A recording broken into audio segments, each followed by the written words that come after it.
don't make any individual money stock trading.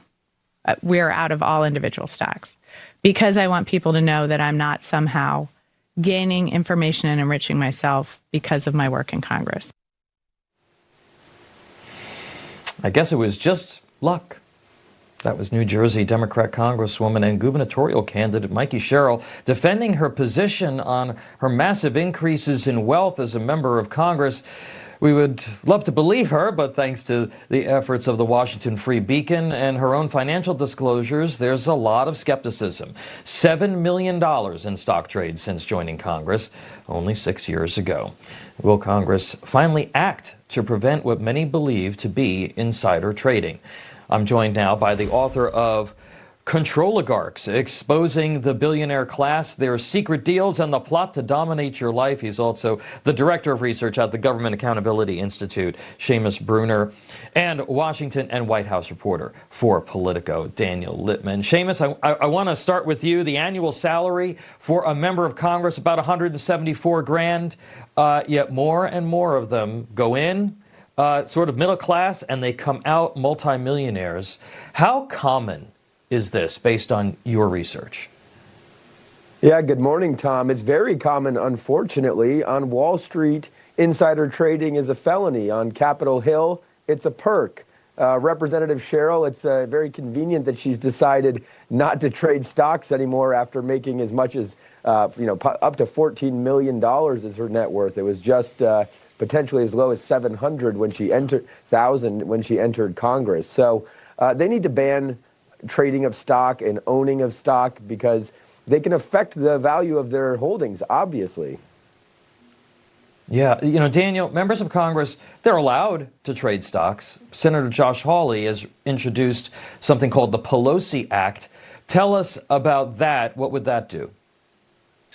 Yeah, that's something that really, bans members of Congress from using information they gain when they are serving in Congress and using that for their advantage. And so I think what Hawley is working on is trying to reassure Americans that members of Congress have the public interest at heart, that they're not gaining non-public information and then using it for their own advantage. And so there's kind of a reason that Congress has such a low approval rating because of scandals like this. And so Mikie Sherrill, she lives in a 7-bedroom, 5-bathroom, 19th century mansion in New Jersey. She's married to someone who works at UBS, the investment bank.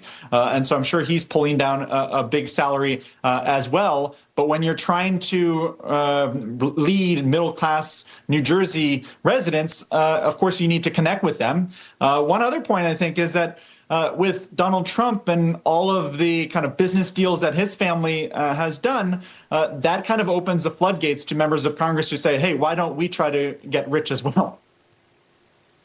Seamus, I looked at the polling on this yesterday, and this is actually an 80-20 issue or even a 90-10 issue among Americans. They're sick of this. They don't want this to happen anymore. Is there any sense from the folks that you talk to that the PELOSI Act or restrictions on this could finally become law?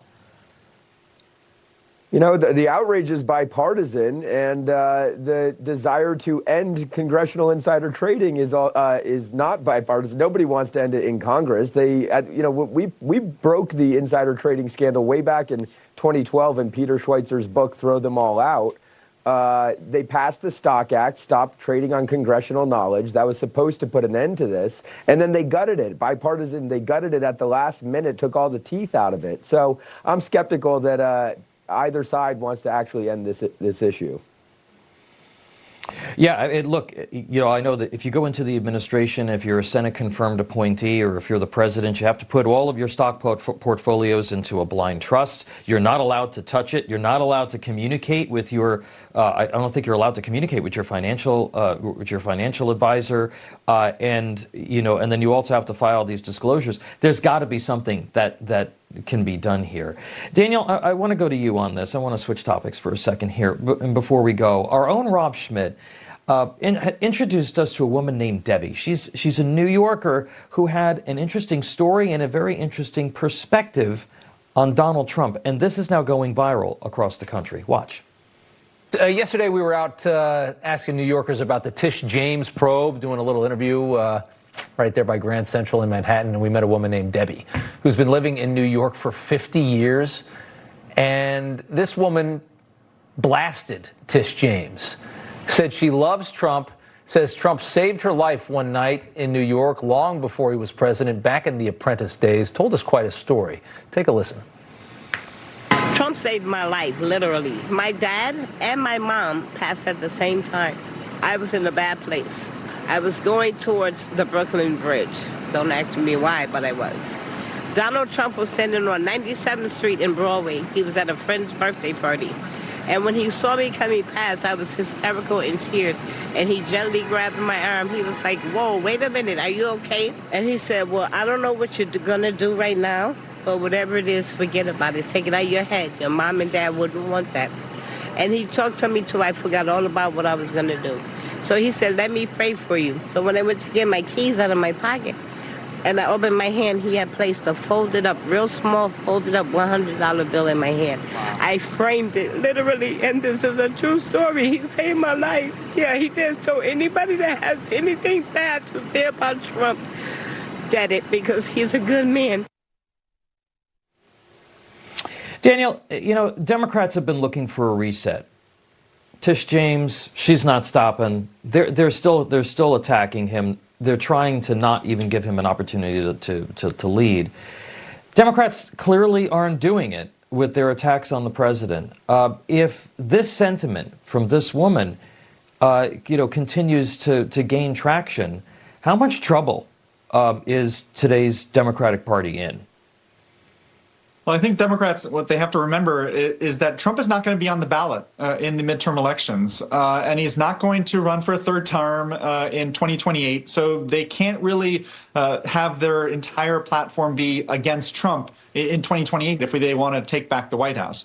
And so what this woman in her heartwarming tale kind of reveals is that there's another side to Donald Trump that is not just mean tweets and angry rhetoric at speeches, that he is a very warm person behind the scenes often. I've had the pleasure of talking to him in his Trump Tower and on the phone when I interviewed him. And he, off the record, he is he has a different side that is not just, fake news journalist, that he is someone who kind of cultivates that sense of being a hotelier where you're welcoming guests, because he could not have been successful in his former life in hotels and resorts if you did not have that welcoming side. Seamus, your reaction, real quick. And by the way, this is I'm a former New Yorker. I used to hear stories about Trump and his generosity and how he helped people all the time, and he never talked about any of it. Seamus, real quick for me. Yeah, I mean, I agree with you, Tom. I've heard many stories just like this one. It's a touching story, and he doesn't get a lot of credit for these things, actually. I mean, he's done this his whole life, take care of people, take care of the working class and downtrodden, and so it's a good thing to see. Yeah, that's why I call him the blue-collar billionaire. Seamus Bruner and Daniel Lippman. Thank you both. Appreciate you.